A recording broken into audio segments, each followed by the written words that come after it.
네, 성경 말씀 누가복음 19장 28절을 제가 봉독해 드립니다. 신약성경 128면 누가복음 19장 28절 한 절을 제가 봉독해 드립니다. 예수께서 이 말씀을 하시고 예루살렘을 향하여 앞서서 가시더라. 아멘.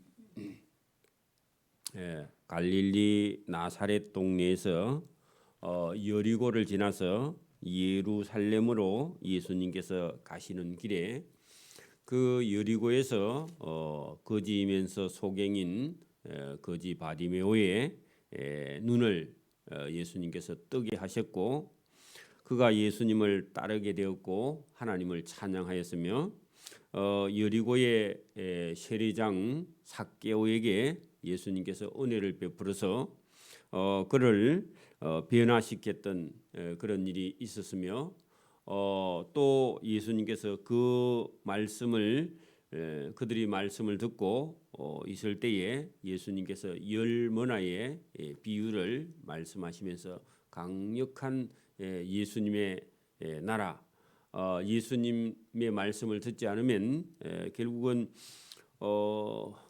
그 멸망으로 간다 하시는 그런 말씀이 있었습니다. 그러면서 예수님께서 예루살렘을 향해서 지금 가시고 있는데요. 근데 예수님이 먼저 앞장서서 예루살렘으로 올라가고 있는데, 그 예루살렘에 가면 예수님께서 고난을 받고 십자가에 못 박혀 죽임을 당할 그런 일에 본인이 직접 앞장서서 가셨다, 그런 얘기입니다. 쉽지 않죠.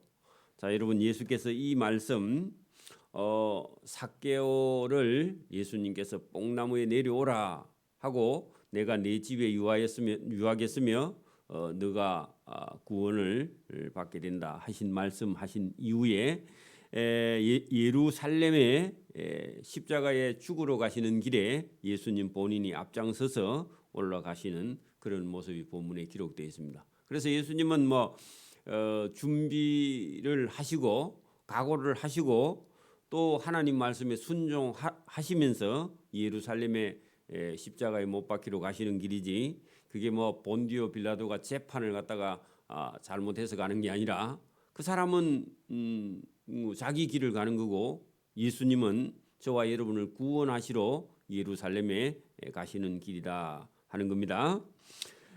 그 예루살렘 오른쪽에 감람산이 있습니다. 유명한 산이거든요.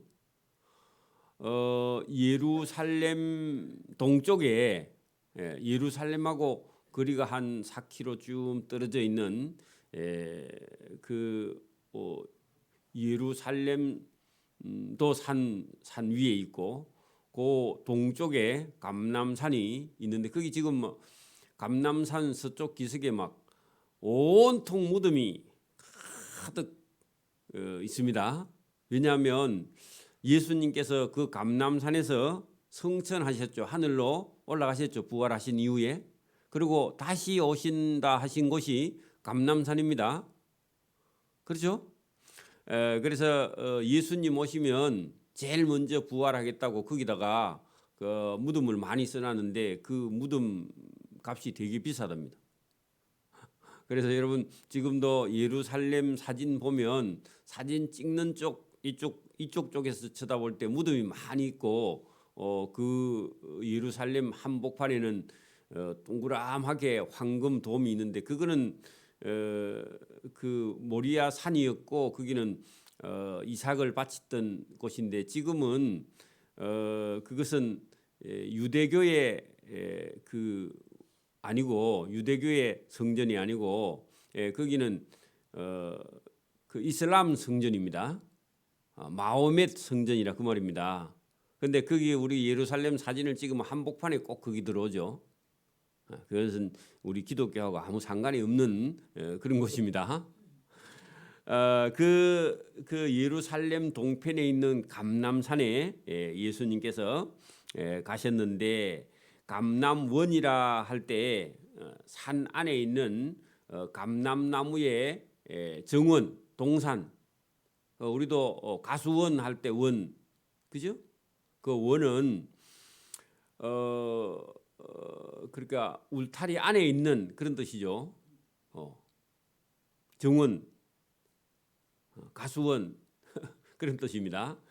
감람나무가 거기 가득 심겨져 있고 감람나무가 막 500년씩 막 1000년씩 되어 있는 감람나무가 있는데 감람 열매는 우리 그 올리브유죠, 올리브유. 그래서 그 감람나무가 많은데 감람나무는 생명력이 엄청 강하고 마른 땅에도 잘 되고 거기에 감람나무가 많이 심겨져 있습니다.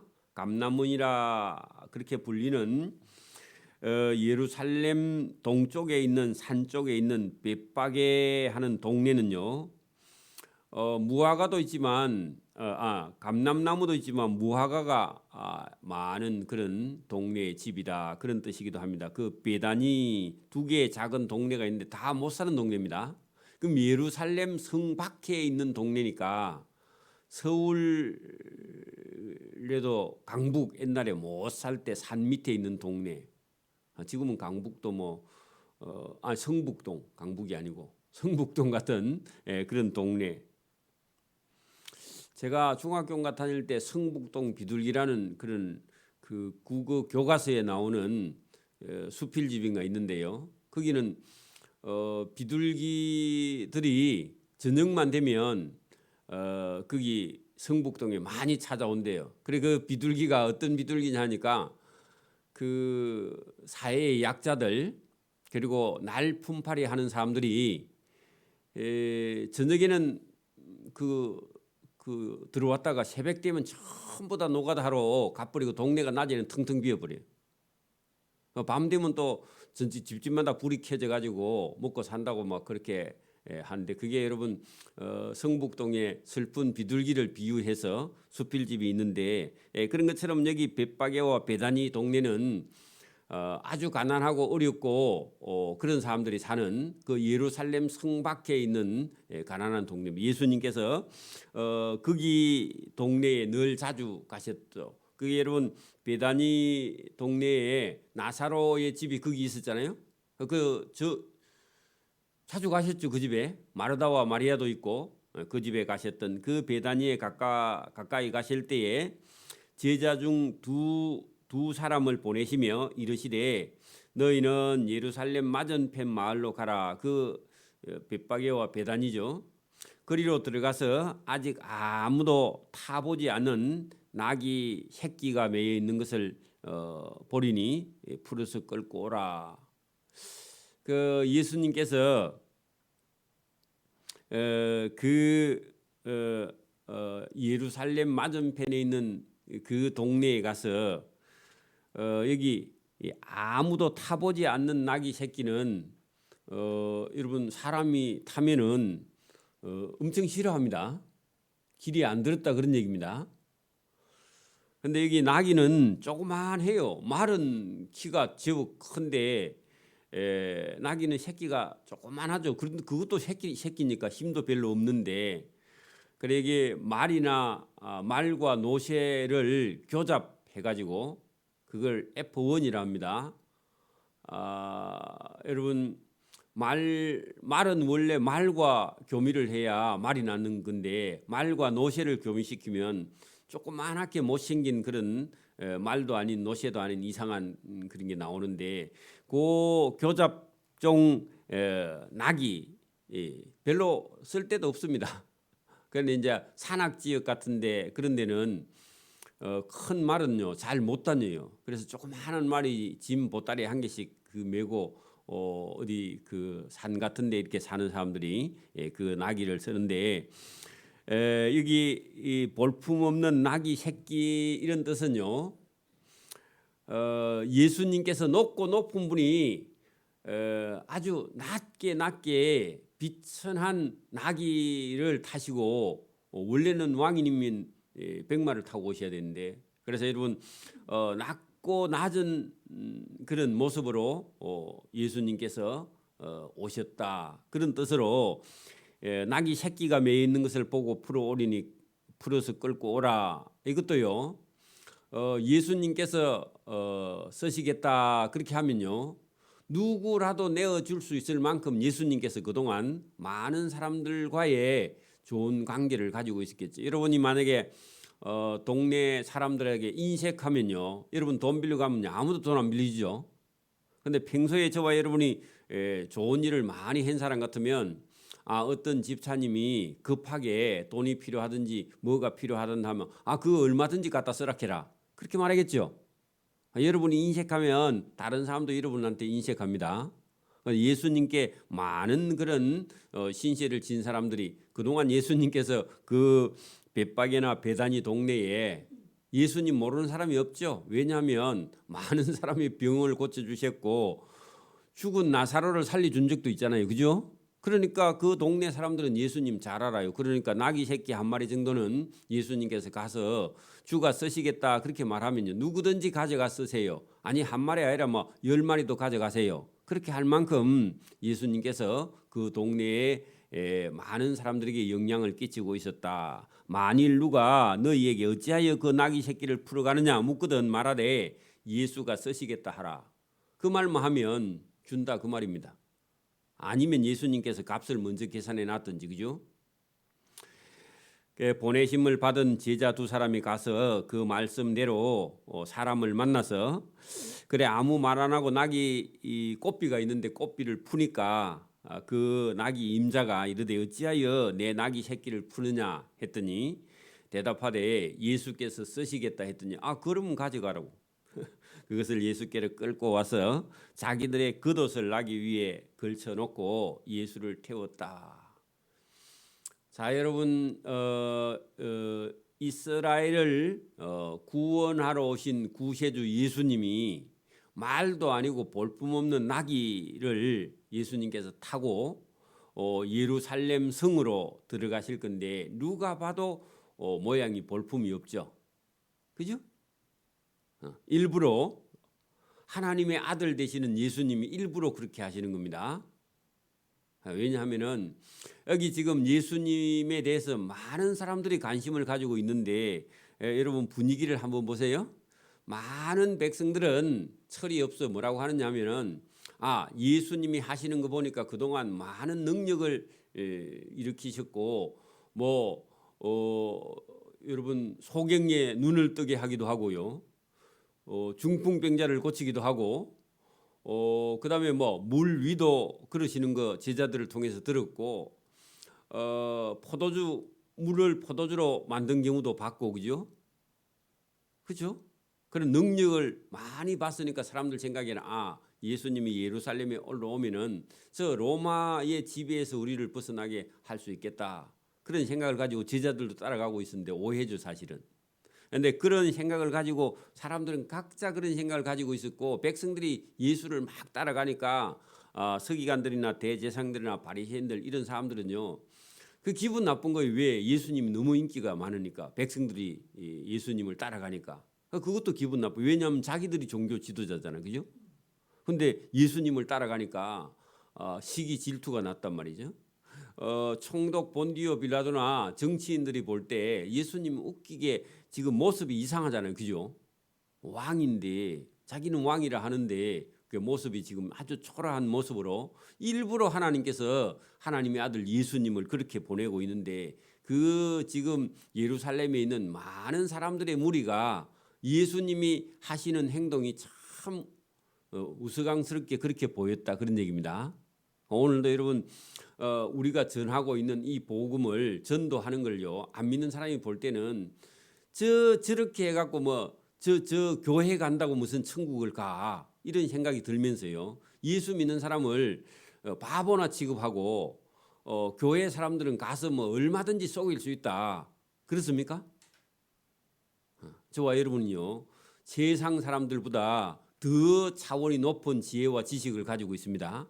쏘아주는 거죠 사실은 우리가 눈 감아주는 거죠 그죠? 여러분 바보처럼 속는 게 아닙니다. 그래서 오늘도 예수님께서 왜 모르시느냐 아세요. 다 아세요. 그런데 하나님이 일부러 예수님을 이렇게 낮은 자세로 여러분 나귀 새끼 그거 어른이 조그마한 낙이 새끼를 여러분 30살 되시는 예수님이 타봐요. 찌그러집니다. 잘못하면. 그렇겠죠? 그럼도 제대로 못 그럴 건데 그죠? 낙이가. 그런데 그런 모습을 일부러 예수님께서 하셨다 그런 얘기입니다. 그리고요, 그 36절에 보세요. 낙이 새끼 위에 그 겉옷을 걸쳐놓고 정성은 대단하죠. 여러분 백성들이 예수님 여러분 안장 없이 만약에 말을 타든지 안장 없이 소를 타면요, 소 등뼈에 여러분 엉덩이가 아파서 오래 못 타고 갑니다. 그렇죠? 그래서 안장이 없으니까 뭘요?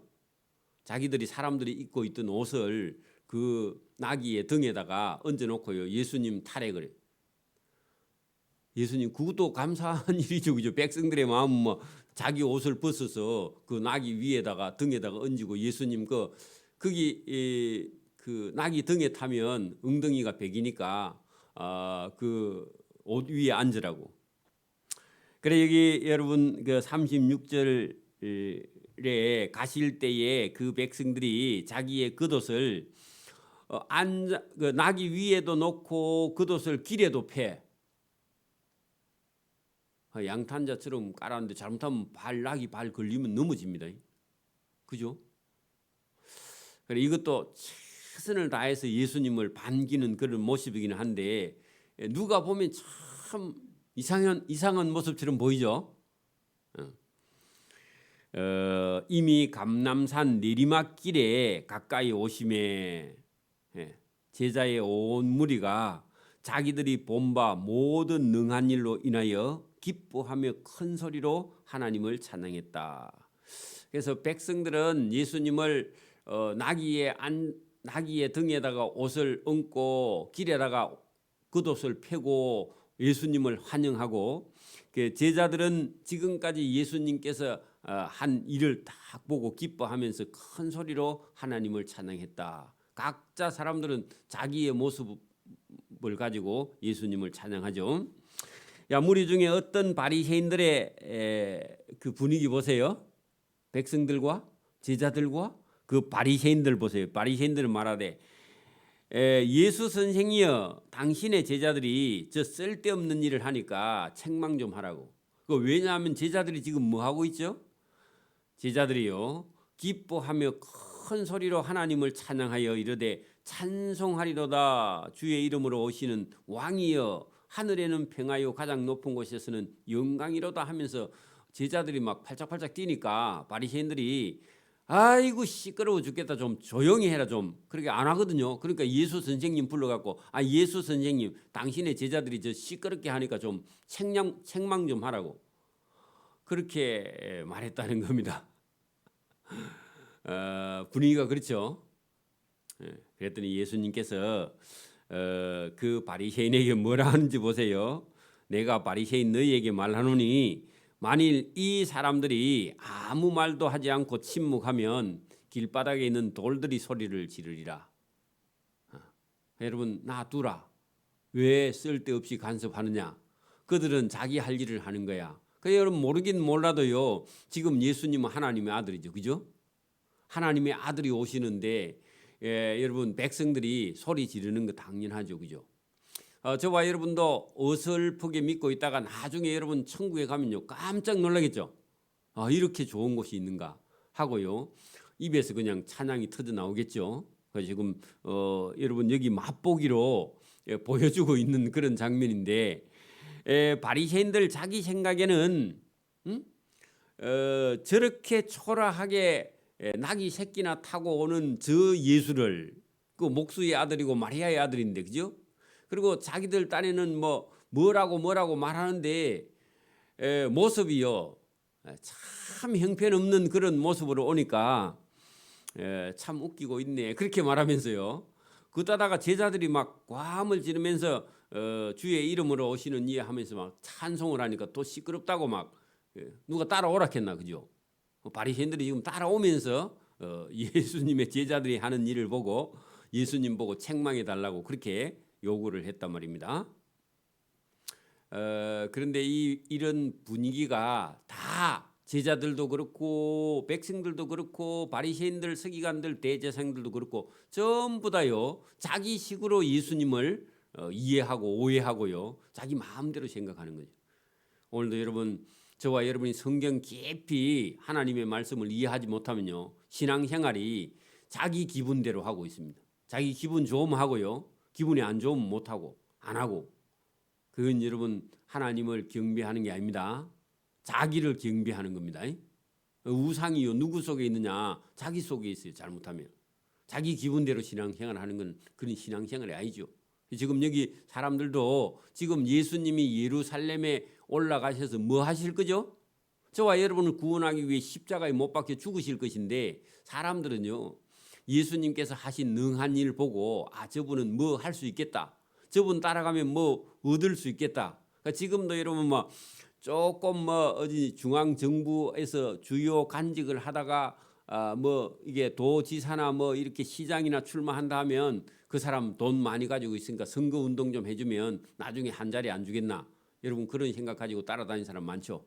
지금 여기 예수님을 따라다니는 사람이 제자들도 그렇고 다른 사람들도요. 예수님 하시는 일 보니까 그 사람은 보통 사람은 아닌 것 같고 이 현실적인 문제를 좀 로마의 지배에서 우리를 벗어나게 하고 우리나라를 독립시켜 줄 수 있지 않겠는가 그런 생각을 가졌고 바리새인들은 백성들이 너무 예수님을 존경하니까 그게 시기 질투 나가지고 죽여야 되겠다 그런 생각을 하고 있다 그런 얘기입니다. 자기보다 더 여러분 좀 괜찮은 사람 있으면 제거하려고 그러죠. 여러분 거기 47절 보세요. 예수께서 날마다 예루살렘 성전에서 말씀을 가르치시니 대제사장들과 서기관들과 백성의 지도자들이 그 예수를 죽이려고 꾀하되 그런 얘기죠. 예수님 없애버리려고 생각하는 사람들이 그때 당시 종교 지도자들이란 말입니다. 이해할 수 없죠. 그렇게 그 사람들은요 하나님을 섬긴다 하면서요 하나님의 아들 예수님을 알아보지 못하는 맹인입니다. 거지 바디메오보다 못한 사람이죠. 그렇죠? 지금도 여러분 누가 은혜 받으면 시기하는 사람 많습니다. 그리고 누구 조금 칭찬하면요 자기가 더 많이 한대. 그리고 누가 좀 누구를 지키면요 자기가 한대 또. 그런 인품이나 그런 여러분 능력이나 실력도 안 되면서요. 그래서 저와 여러분이 이런 여러분 그때 당시에 대제사장들과 서기관들과 백성의 지도자들이 예수님을 죽이려고 하면서 무슨 하나님의 은혜나 사랑이나 받을 수 있겠습니까? 그죠? 성도들 괴롭히면서 무슨 하나님께 사랑을 받아요? 그래서 여러분 저와 여러분이 생각을 깊이 해야 됩니다.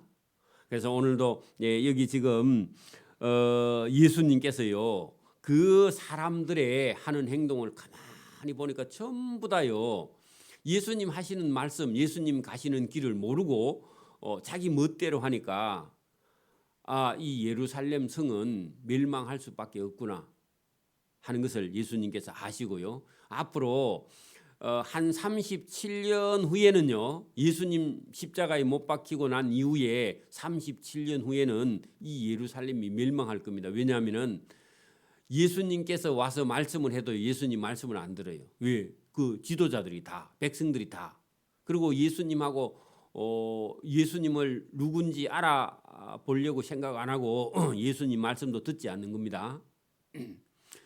자기 생각들에 빠져 있는데 그래서 예수님께서 아시고요. 가까이 오사 성을 보시고 우셨다 했는데 그 우시는 게 예수님께서 그냥 뭐 눈물만 흘리는 게 아니라 예수님께서 통곡하시면서 그런 뜻입니다. 왜냐하면 예수님께서 이렇게 말씀을 하셔도 듣지를 못해요. 알아듣지를 못해요. 다른 표현은요. 암탉이 자기 새끼를 날개 아래 모으려고 몇 번이나 날개 아래 모으려고 했는데 그 새끼들이 독수리가 밖에 날아와서 지금 빙빙 돌고 있는데도요. 새끼들이요. 밖에 엄마의 날개 품속에 안 들어가고 밖에 돌아다니려고 해. 그만요. 말씀을 안 들으려고 한다. 그런 뜻입니다. 그렇게 비유를 한 겁니다. 여러분 그 엄마 닭이요. 독수리가 밖에 빙빙 돌면요. 엄마가 막 새끼들 보고요. 날개 품으로 들어오라고 막 바닥바닥바닥 엄마가 막 뭐라 합니다. 꼬꼬대면서 그죠? 근데요, 철없는 그 빙아리는 엄마 말을 안 듣고요, 가보겠대 밖에. 그러면요, 독수리가 와서 휙 낚아채 가는 거죠, 그죠? 그런 것처럼 예수님 말씀을 안 들으면 사단이요, 그 사람을 끌고 지옥으로 갑니다.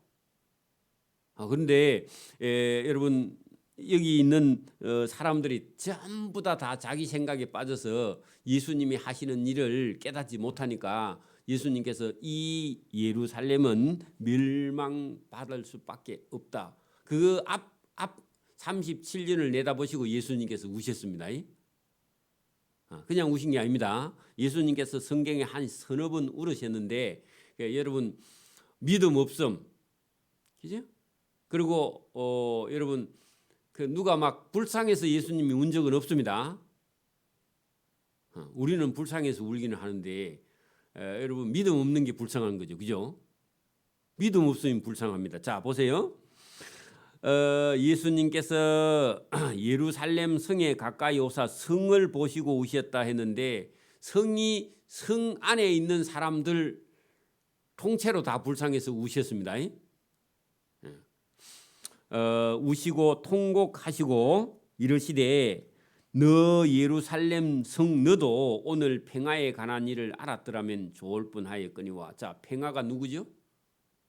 평화의 왕이 예수님이에요. 예수님을 알았으면은 이 예루살렘 성이 멸망하지 않습니다. 맞습니까?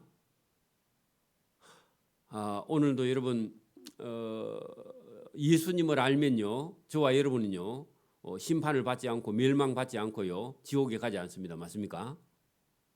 그래, 여러분, 너도 오늘 평화에 관한 일 하는 것은 예수님이 하신 일을 제대로 알았더라면 좋을 뻔하였거니와 지금 네 눈에는 평화가 숨겨졌도다 할 때 예수님을 못 알아본다 그 말입니다. 오늘도 여러분 막 설교는 많이 들었는데 지식이 있는데 믿음이 없으면 큰일입니다. 그 예수님을 못 알아보면 큰일이다. 여러분, 평화에 관한 일 예수님께서 말씀하셨죠. 그리고 여러분, 지금 내 눈에 숨겨졌도다 그 말은요, 예수님이 안 보여. 예수님이 누군지 몰라.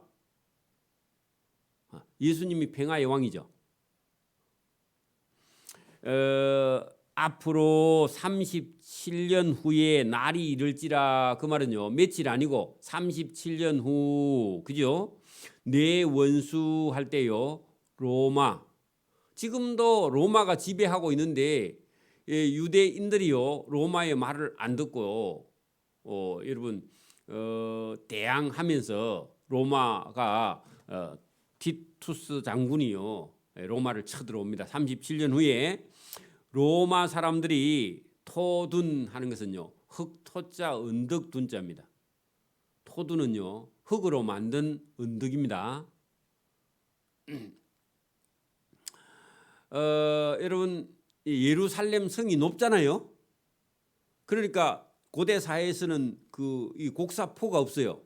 포가 없으니까 성 밑에 오면 성 위에서 막 돌이나 막 뜨거운 물이나 기름을 끓여가지고 부으면요, 성을 넘어오지 못해요.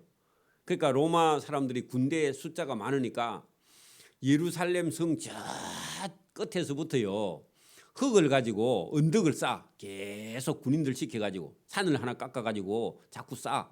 그리고 그 흙을 계속 쌓아가지고 성 높이 위에다 갖다 대. 그러면 한 3년 걸리겠죠. 군대 해요, 그 사람들은. 그 마사다라는 그 유대인들의 유다 마카비오가 끝까지 항전했던 마사다라는 곳에 가면은 자연적으로 이렇게 큰 이 산이 절벽이 깎아지른 그런 곳이 위에 늪다란 곳이 있고 뺑 둘러는 다 여러분 그 엄청나게 높은 그런 산이 있는데, 바위가 있는데 그 위에서요 끝까지 항전하는데 로마 군인들이 전 이스라엘을 다 나중에 여러분 점령을 했는데 그 마사다 지역에서 끝까지 항전을 하니까 거기도요 북쪽 지역 저 끝에서부터 산을 깎아갖고 군인들이요 램프를 만들어갖고 이렇게 해서 산을 마사다를 정벌할 때 그렇게 해서 그 안에 있는 사람을 다 여러분 죽여버립니다. 지금도 그 흙이 가면 쌓아 올라오던요. 로마 군대에 쌓아 올라오던 토둔이 있는데 토둔이란 말은 흙으로 쌓은 언덕입니다. 흙으로 쌓아서 여러분 그 인공적으로 여러분 쌓아서 만든 그런 흙의 언덕을 토둔이라 그러는데 자연적으로 생긴 것은 산이죠. 쌓은 거는요 토둔이. 그래서 여러분 둔덕이라는 말이 있죠. 뭐죠? 언덕이야. 작은 언덕. 이거 둔덕입니다. 싸서 만든 거. 우리도 그 방파제 같은 거 이런 거요. 바람을 막거나 그죠? 물을 막기 위해 쌓아놓은 언덕을 토둔이라 아니면 둔덕이라. 동네 사람들이 부역을 해서 쌓아놓은 거 있죠. 그런 언덕을 말할 때 우리가 둔덕이라 그렇게 말하는데요. 자 여기 보니까 토둔을 네 원수들이 토둔을 쌓고 너 예루살렘 성을 둘러 사면으로 가두고 그리고 포위됐다 그 말이죠, 그죠? 거의 뭐 한 3년을 여러분 싸면요 성 안에는 나는 게 없고 물도 없고 그러면 다 굶어 죽는 거죠, 그죠? 물론 히스기야가 터널을 만들어 가지고 성 안에 성 밖에 물이 안으로 들어오게 물은 먹는데 식량은 없어요. 나중에 다 바짝 말라 가지고 죽어갑니다. 또 너와 및 너 가운데 있는 네 자식들을 로마 군대가 와서 땅에 메어치며 지금 우크라이나처럼 그런 일이 일어난다 그런 말입니다. 돌 하나도 돌 위에 남지 않는다. 예루살렘 성이 돌로 쌓여져 있죠. 다 무너뜨려 버린다 그런 얘기입니다. 로마 군대가 와서 아니하리니 이는 내가 보살핌을 받던 날을 알지 못함이라. 자 보살핌을 받던 날 거기다가요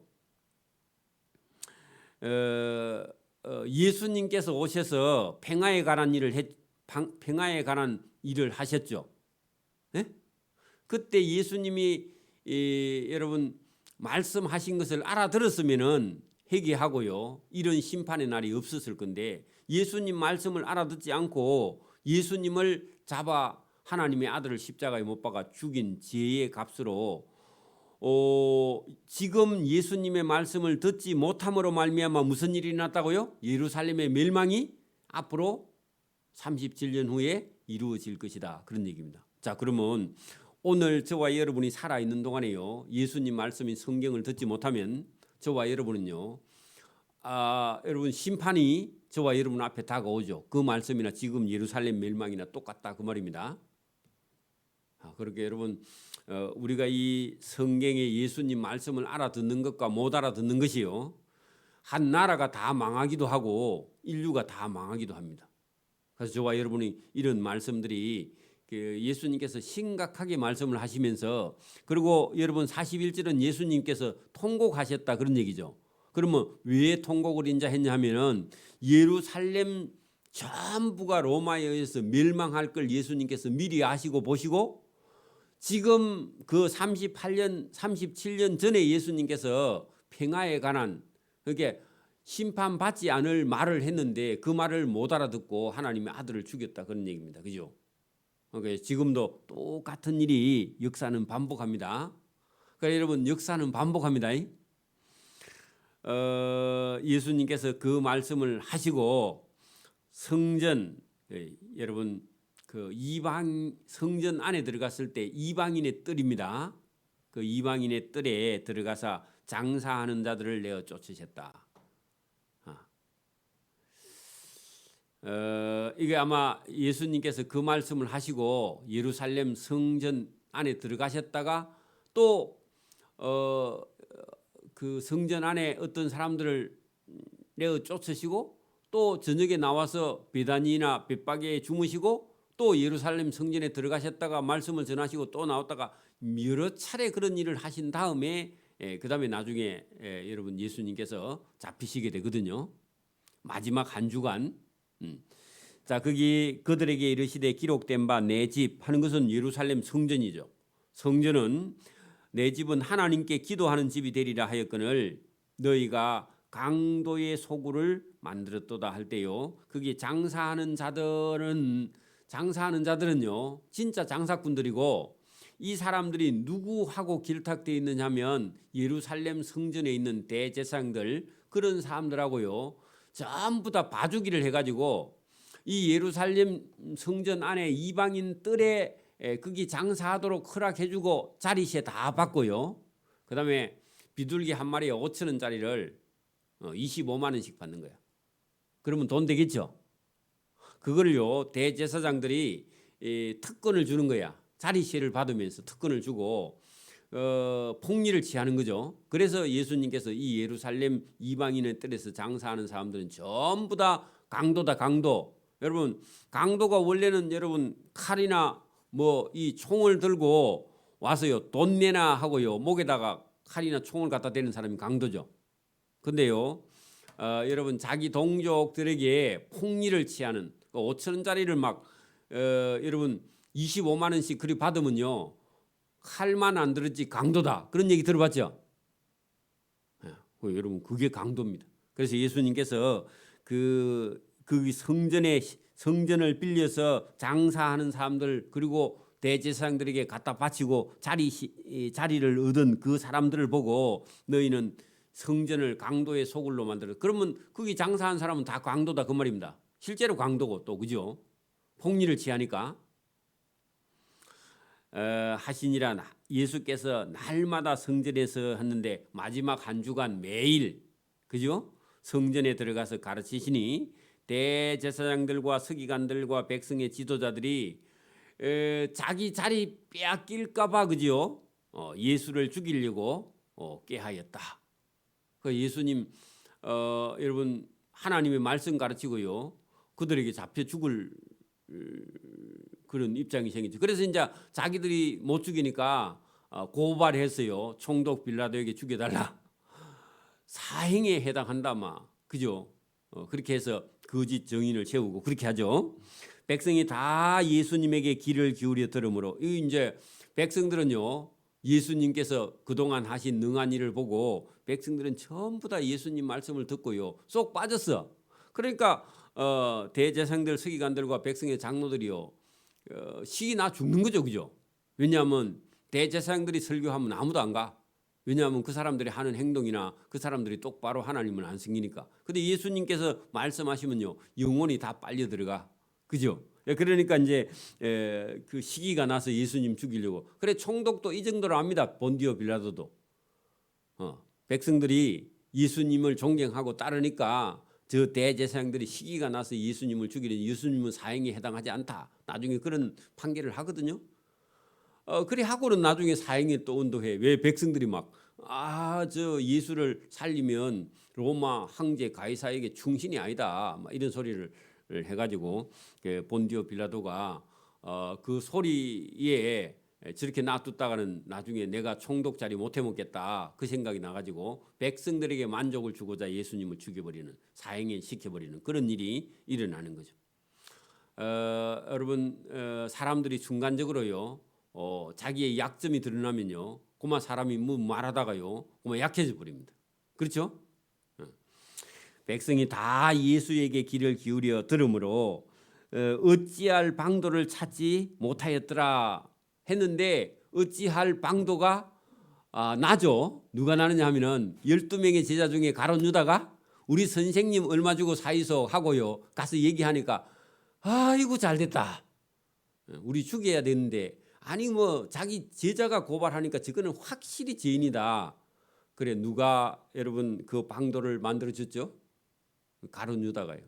그래서 여러분 그 못된 일도 여러분 하려고 하면요 어떤 사람이요 같이 하자고요 도와주는 사람이 있습니다.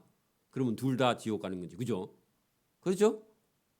여러분 뭐라도 여러분 하려고 하면요 똑같이 또 맞장구를 치는 사람이 있어. 위험한 겁니다. 그래서 저와 여러분이 오늘도 성경을 자세히 보면서 예수님께서 걸어가시는 그 길을 보고요 왜 예수님께서 아시면서 그 고난과 고통과 십자가의 길을 걸어가셨느냐 저와 여러분을 구원하시기 위해서요. 그리고 예수님이 하시는 일을 모르면 전부 다 자기에게 이익이 되면 좋고요 자기에게 요만큼만 손해가 되면요 열 받아가지고요 교회에 쓰고 어디 쓰는 거 아무한테라도 화를 내고요 그러면 곤란하다 그 말입니다. 여러분 그 믿음도 신앙도 아닙니다. 그러니까 저와 여러분이 오늘도 하나님 성전 안에서 말씀을 듣고 저와 여러분이 순종하고요, 변화되고요, 새 사람 되기를 원합니다. 아멘. 기도드립니다. 하나님 아버지 감사합니다. 오늘도 우리에게 은혜를 주심을 감사합니다. 예수님께서 하시는 말씀이 평화에 관한 일을 말씀하시는데 그 백성들은 평화에 관한 일에 관심이 있는 것이 아니라 예수님께서 자기들에게 해준 능한 일로 인해서 예수님에게 관심을 가지고 있는 그들을 예수님께서 다가올 멸망을 바라보고 우시고 통곡하시는 예수님의 모습이 오늘 우리가 우리의 삶에서 내가 무엇을 위해서 서 있는지, 나는 주님을 어떻게 바라보고 있는지, 주님은 우리를 어떻게 생각하시는지 깊이 생각하고 비교해 볼 수 있는 그런 진리의 말씀이 여기 있습니다. 오늘 내 자신이 하나님 앞에 온전히 서서 나의 유익을 구하고 있는지, 주님의 유익을 구하고 있는지, 교회의 유익을 구하고 있는지, 내가 내 자신의 유익을 구하고 있는지 깊이 생각하고 주님이 기뻐하시는 사람으로 거듭날 수 있도록 은혜와 복을 베풀어 주시기를 이 새벽에도 원하옵고 감사오며 예수님 이름으로 기도드리옵나이다. 아멘. 하늘에 계신 우리 아버지, 아버지의 이름을 거룩하게 하시며 아버지의 나라가 오게 하시며 아버지의 뜻이 하늘에서와 같이 땅에서도 이루어지게 하소서. 오늘 우리에게 일용할 양식을 주시고 우리가 우리에게 잘못한 사람을 용서해 준 것 같이 우리 죄를 용서해 주시고 우리를 시험에 빠지지 않게 하시고 악에서 구하소서. 나라와 권능과 영광이 영원히 아버지의 것입니다. 아멘.